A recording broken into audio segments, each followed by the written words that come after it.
Nima? Voy nimaga bugun? Meni gapim bor bildinglarmi?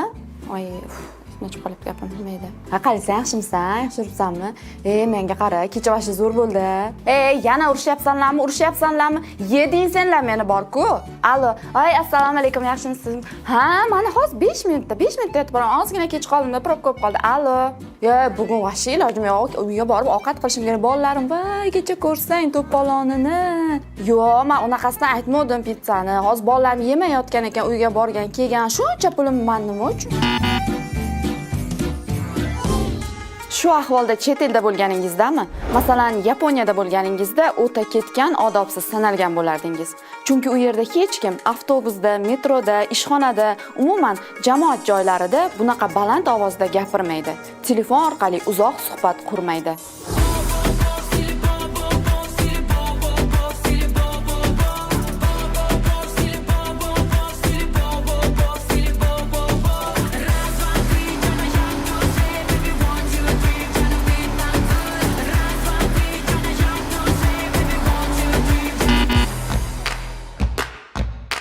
Hech kim ustingizdan yozib bermaydi-da, chunki O'zbekistondasiz. Bu yerda ba'zan andisha qonunlardan ustun keladi. Agarda Germaniyada bo'lganingizda allaqachon jarima to'layotgan bo'lardingiz. Chunki u yerda dam olish kunlari, ayniqsa yakshanba kunlari chang yutgich ishlatish, baland ovozda musiqa eshitish yoki bolalar shovqin ko'tarishi mumkin emas.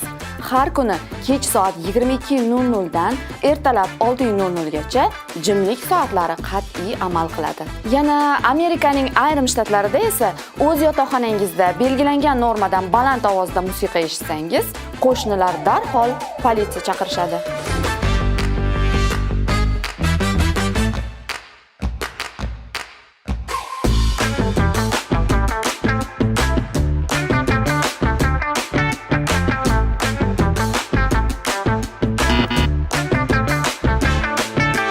Bu ishni Yevropa mamlakatlarida aslo qila ko'rmang.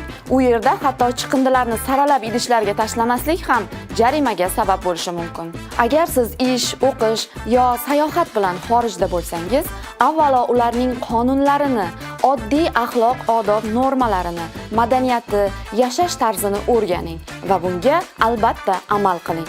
Unutmang, bizning xulqimiz vatanning, millatning yuzidir.